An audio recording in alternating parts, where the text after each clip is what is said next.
Hello everybody, Book Bandit is back. It is Tuesday and I wanted to let you know what's been going on since Friday in terms of sourcing.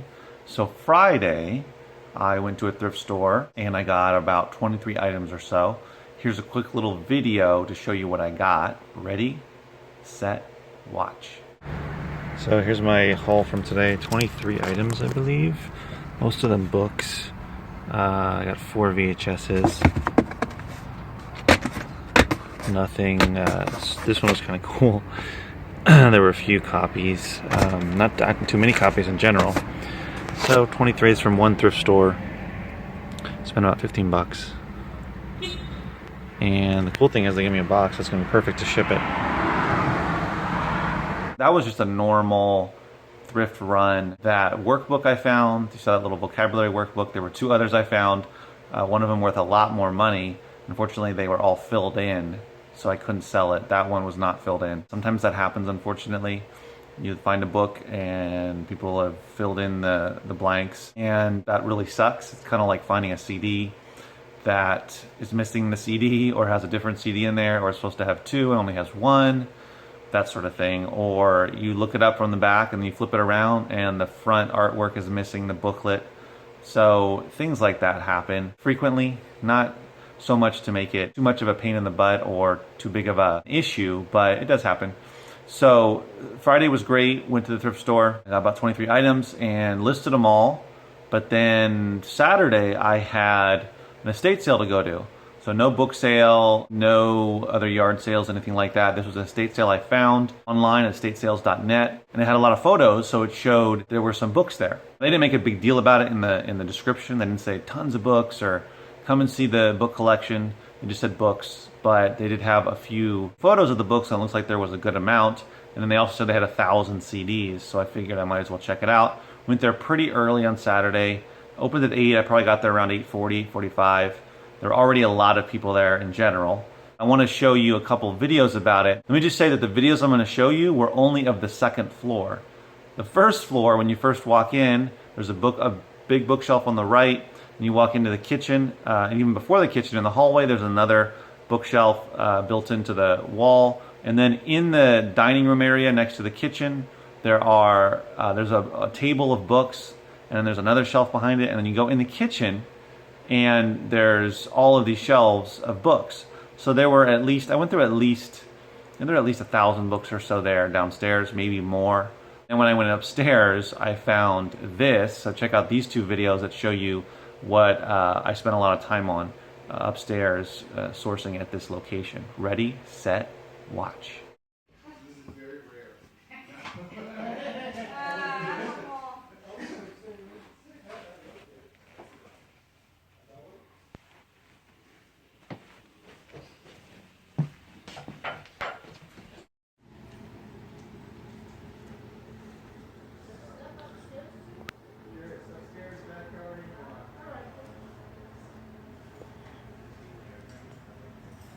That first room you saw was where I got most of the books. That was by far the best room. I got some 5 or 6 books downstairs as well, but that room was the best, and I had the CDs as well, and I got a good amount of CDs. This was an estate sale, and from when they told me it, no one had died. They were just moving. They're selling the house, trying to sell everything. Apparently selling all the books, even though he was a huge reader. And most of the books were nonfiction. There was not too much fiction in there, so that was a great little twist. And a lot of the CDs were classical, and then some older stuff. There was a lot of soundtracks to plays and movies, which can be really good if you sell CDs, you know that. Keep your eye out on that kind of stuff. Original Broadway production, original cast, that sort of thing. So this was a person that was a big time reader and is, for whatever reason, wanting to sell all their books off, even though I have a big collection. So I spent a couple hours there, ended up getting close to 35 books and 13 CDs. So got about 45 items and paid $45. Actually, it was 45 items. They only charged me $1 an item. So that was awesome. A couple of things. They're gonna have a second weekend for the estate sale because there's even more stuff. There's more books. There's another room that has books in it that they had blocked off. And then they said one woman said that works there, the estate company said that they are, for the estate sale company, said that there are 8 tubs in the garage or somewhere of books. I don't know how big the tubs are, but I imagine they're pretty big. And let's say you can fit, I don't know, 30, 40 books in there or more times 8. You're talking about hundreds and hundreds of other books. Of course, it depends on what the books are. I don't know, but it's worth going back. So that was an interesting little tidbit that I found out towards the end. They let me know.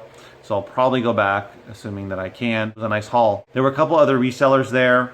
One woman was there when I went into that big room of books, and she even asked me what app I used. I told her FBA Scan, but she didn't have very many books. She had maybe like a dozen or so. But apparently she was there when the estate sale opened, the woman told me later on. But clearly she did not look through all of the books, because if she had, she would have found what I found. So I was glad that she didn't for whatever reason. Or she has an entirely different set of parameters for selling on Amazon. Okay, so with that being said, while I was going through that room and I had finished most of it, actually no, I had finished all the books and I was onto the CDs. Another reseller came in. So this was, an hour and a half or so into it. And he started looking at books, and I didn't say anything, but I was thinking, well, unless you have completely different parameters than me and you're willing to sell really high-ranked books, then you're probably not going to find anything. And he didn't find much. I don't think he found anything that I could see.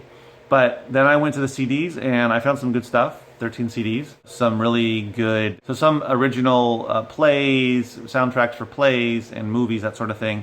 So I found some good stuff there. So I guess the moral of the story is get to these sales early if you can. But even if you don't, there's chances are there's still going to be stuff left over. All the estate sales I've been to, garage sales, a lot of times I'm there a little bit later in the morning, and I still find stuff. So even though some other resellers have gone through it, you never know. Maybe they have different selling parameters. Maybe they're new. Maybe they don't know what to look for. Maybe they're just looking for higher priced items and they're going to skip the $9 to $12, $13 items. They're only looking for ones that are $20 and up. Who knows? Everyone has their own thing, but I'll go from $8 on up as long as the ranks are good there on the lower profit items. So with Friday and then Saturday, I was able to do 2 shipments.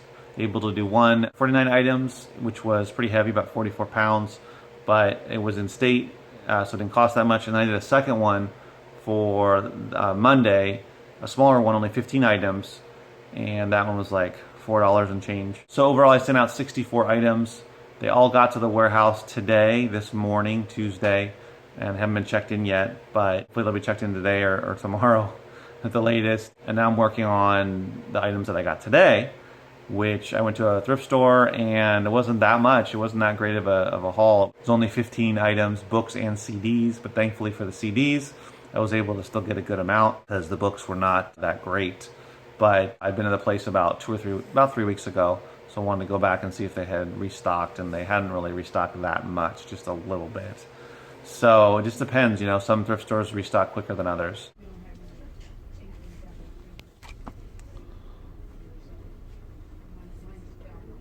So Saturday was great. Spent some time and it was a pleasant surprise. I'd never seen a house with so many books, thousands of books. And I also found probably close to 10 duplicates of the same titles. So clearly this person was not really keeping diligent track of what they had read, or maybe they hadn't even read some of the books and they bought it again. I don't know. Some of these estate sales guys can be the best. The other thing is they'll give you a bulk deal, even though they said $1 for paperbacks, $2 for hardbacks. When I went up there, because I had a whole box full, he only charged me $1 per item instead of charging me like $60 or more for the whole thing. So that's the other great thing about estate sales. A lot of these companies and people will just make deals, especially if you buy a lot. The other thing I want to talk about is, I know a lot of people say, oh, go into these estate sales, garage sales, offer to buy all the books. This was just way too many books to do that. And even if you had done it, it wouldn't have been worth it. You would have bought thousands of books for what, $1,000 or something? And I went through all of them and I only found 32 books. So why would I haul all of those books out? Imagine all of that time and effort.